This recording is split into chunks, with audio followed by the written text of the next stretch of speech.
Hello Pisces, thank you for joining me for your weekly forecast for week commencing the 15th of October for the Sun or the Ascendant. Last week's new moon occurred in the part of your horoscope to do with transformations.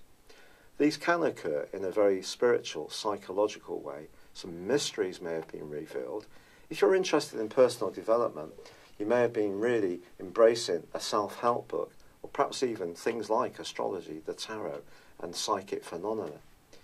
But all of this is to help you to understand what's really changing in your world. And something is changing, because of course the Sun and also the Moon in the new moon squared up with Pluto, mighty Pluto in your sector of the future and also your principles.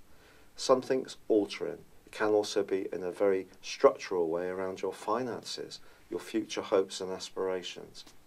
Now that trend is going to continue, and of course Mercury moved into that area last week, but is forging a tight right angle to Mars. Something could come out into the open this week in quite an abrupt way, and it may be a little bit difficult to receive this information. Someone could be a bit frank, and it could revolve around a contract.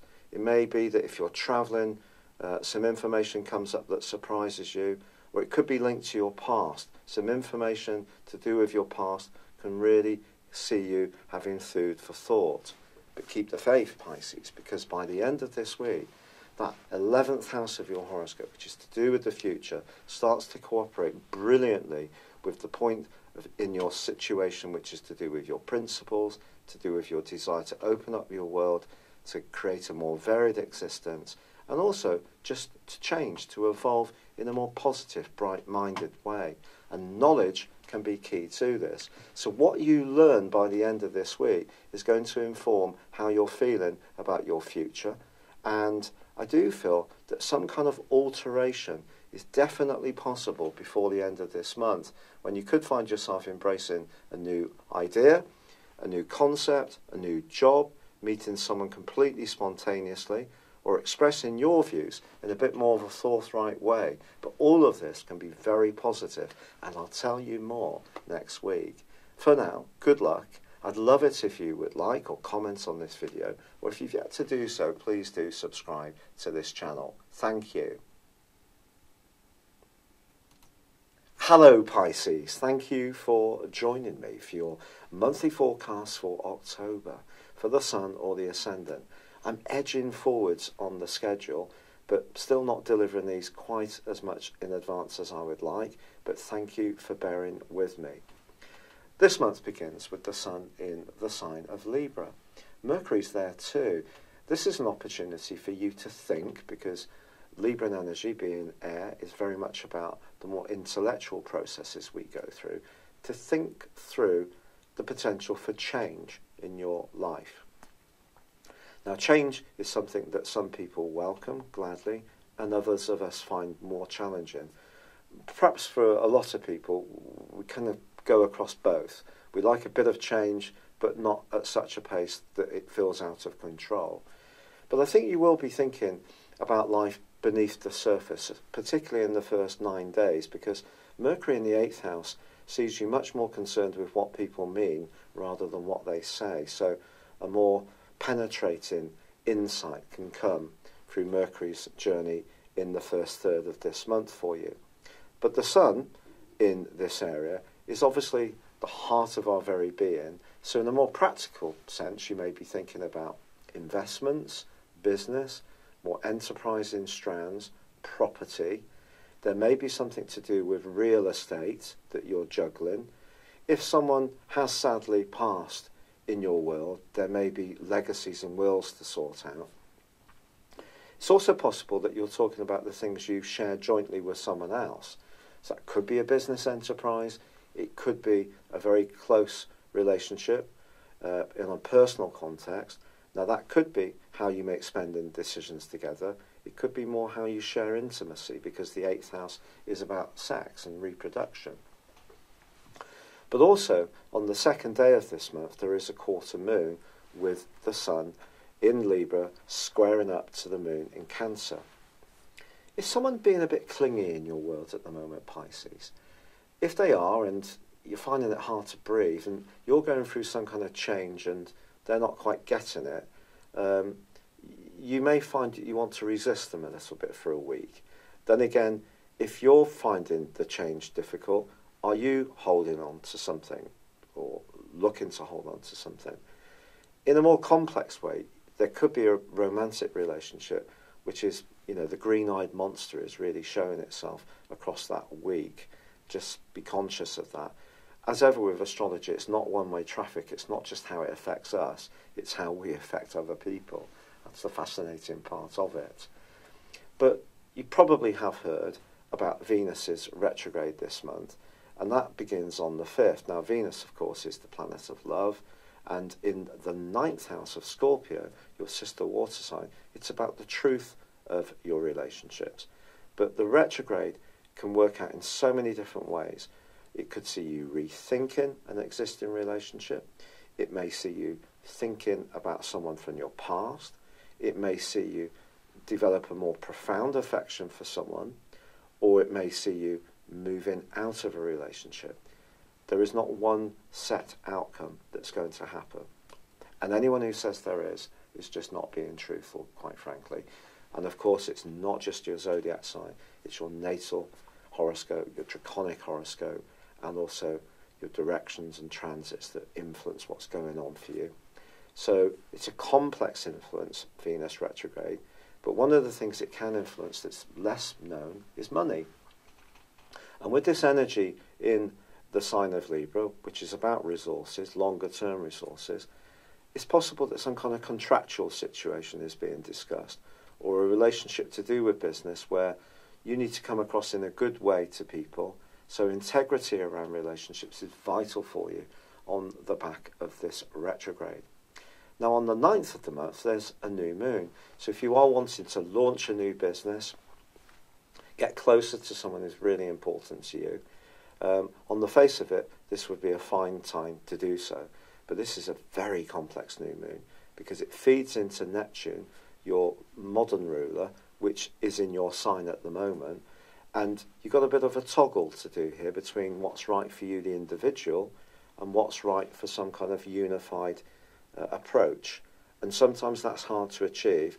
Neptune gives you that lilting, emotional, shifting sands type part of your nature where your perceptions are always altering, which makes you so fascinating and wonderful because it means you're not stuck. You're always evolving. But just finding out where you exactly stand about some kind of very close involvement may be a bit of a challenge. But the bigger challenge, I think, comes from Pluto. Pluto, since 2008, has been in your sector of friendship, of long-term plans, of higher principles. And it's in a right angle with the Sun for 1 week from the 9th. The Sun square Pluto is one of the most difficult of all planetary aspects. Let's get right down to it. And sitting as it does on the new moon, we're bringing the moon into the equation, so it's very much more emotional. I think there may be something that needs to evolve in your world that you could be resisting, or someone close to you could be resisting, the 8th house. So something you share may be changing around your future, which is what Pluto is governing. Pluto is also about secrets. It's also about power. So something is changing and has been for some years. And with Saturn moving into this sector in December the 20th last year, of course Saturn is a much more repressive influence, but Pluto is a much more deep lion agent, if you like. So something deep within you is altering. Something within your circumstances can alter. It may seem as if it's coming from outside of you, but at some level, it's probably good for you, even if it doesn't feel like it. It's really that profound.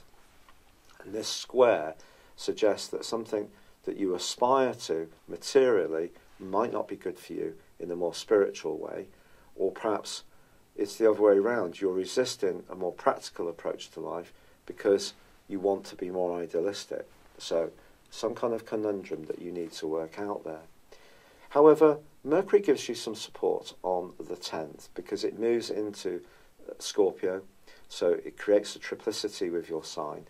And so knowledge can come from discussion, from research, from reading things, from consulting an advisor. The ninth house rules astrology, actually, technically. So you have an opportunity here to inform yourself through higher knowledge. And so try to use this, because I do think from the 10th onwards, your month is going to get seriously exciting if you're open to new knowledge.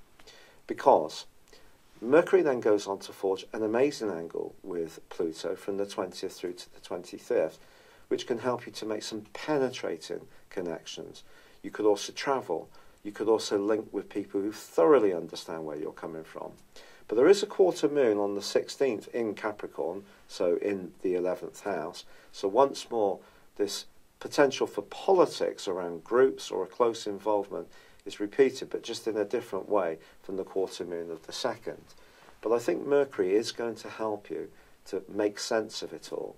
And then the Sun moves into Scorpio on the 23rd. And this is really going to be a critical phase of this month, because however much we talk about Venus's retrograde, it's when its rewind meets with the Sun, which occurs around about the 23rd, 24th, that you have a conjunction there which is so potent, because the pair are going to be in opposition with Uranus. Now, I haven't mentioned Uranus so far, but Uranus, of course, was squaring up with Mars from the middle of May through to the end of last month. Now, fortunately, that's come to a close. That was creating a lot of nervous energy, a lot of tension, a lot of psychological rumblings for you, I feel. And it could have been linked to unseen attitudes, unresolved dramas from the past that were working their way into the open. Perhaps you were more outspoken, but not always understanding why it was. Your thinking may have been revved up. Your nervous system physically being a bit on edge. But, you know, although Mars is not aggravating Uranus at the start of this month in the same way, it is squaring with Venus the first 2 weeks of October. So I still feel that some essential truth is going to be evolving for you around a relationship which may not be easy to digest. But from the middle of the month, that square comes to a close. Venus then meets up with the advancing Sun, and it just depends how much you want to embrace the concept of a higher truth. That's not saying that you're resisting it. We all go through periods, don't we, where we can be open and we sort of get some fantastic light bulb moments about who we are, how we operate. Living in the present becomes more easy, and then other times we can get distracted because life has so many different pressures these days in much more complex ways. But I do feel that you can go through an enriching period, but it does require you to kind of let go of how your expectations may have been at the start of this month, because something new can come in, but it may require change, some fundamental change. And if you're someone who likes a degree of change and is open to new ideas, but at the same time, like most of us, some kind of permanence or stable structure or routine to your world, I think it could be set for a massive change. And it may, quite frankly, be linked to your health or your work. Now, this change may be because so many new concepts are flooding in for you that inform you, and the critical point of this whole month, I think, is going to be the 26th, because then there's a full moon, and this full moon is in the sign of Taurus, and this is going to give you such a spark. There's going to be a real sense of stimuli. If you have got friends that you're extraordinarily fond of, but they tend to be very predictable and dull, don't hang around with them around the 26th, because you won't get much from it. You need to be with people who really charge you up, who excite you, who give you all sorts of fresh stimuli and impetus. But it could be that you could find that your nervous system is quite revved up because so much is pouring in. The chance to suddenly travel, to go on a course, to have your voice on local radio or in local newspaper, to, if you have a blog, to say something that attracts a lot of interest. You may find that you're much more outspoken in a way which is very liberating, even if you know it's going to rock the boat. But some kind of crescendo is going to be reached on the back of that full moon. And part of this comes from the fact that there is a grand fixed cross that's going to be activated around about that time, from the 23rd to the 26th, which is going on between the North Node, the point of destiny in Leo, which has been since May 2017, activating your health sector and also work, but also the more psychological sector of your world has been activated by the South Node, which is to do with karma. And all this comes up to a boil at this point. Because it's fixed, we can try to resist it, but the way it's manifesting in your horoscope suggests change. So the more you try to resist it, the greater the pressure will be, I feel. So it's kind of like embracing the Jupiterian traditional rulership of your sign, which is about optimism, and it's about knowledge, and it's about confidence, it's about faith, it's about spirituality, whether in a modern context or a more traditional religious context, that something evolves for a reason. It's karma. Your sign is all about the accumulation of all the knowledge and the energies of the other 11 zodiac signs. That gives you a huge gift, and that gift of knowledge can really be activated at the end of this month. But it could mean that some ways that you've been need to change, need to be updated, need to be shook up. So it's a bit like getting the Tower card in tarot. If you like tarot and you get the Tower card, it's always a bit of a foreboding card to get, isn't it? It's almost like things are shook up where we don't necessarily have full control. But very often something very good follows after the tarot, after the Tower. You're coming into the sunlight of your knowledge and your ability to shift, to not be fixed. So if anyone can deal with this fixed grand cross, well, it's going to be you. And because of that conjunction between the Sun and Venus, so Venus may be retrograde, but it's given you the opportunity to rethink your knowledge around relationships. So you need relationships that are based on truth. That's the bottom line. And the most important relationship we ever have in life is with ourselves. So it's a very profound month, I feel, Pisces, packed full of opportunities. Yes, there may still be some things to do with the past that you're evolving through, coming to terms with. But there's so much excitement building up to burst out, to revitalise your world in a much more exciting, stimulating, spontaneous and knowledgeable way. Wow. I wish you so much good luck with it. I'm still battling away with the rheumatoid arthritis. I'm so grateful for all the kind suggestions and lovely comments that I've had. I've embraced an enormous amount of natural approaches. At the moment, it's not preventing the rheumatoid arthritis. The consultant thinks I've got a very aggressive form of it, but obviously I'm trying to do everything to bring the inflammation down in my system. But I'm so grateful for your support. I hope you have a lovely October. Thank you so much for joining me. I'd love it if you would comment or like this video, or if you've yet to do so, please do subscribe to this channel. But for now, good luck and goodbye. Hello, thank you so much for watching my video. I'd love you to join me at my Horoscope Ace app. You can find this at www.horoscope-ace.com. You can use it through Android, iOS, Apple or Facebook. Check out your ascendant or your moon sign, or download your free birth chart.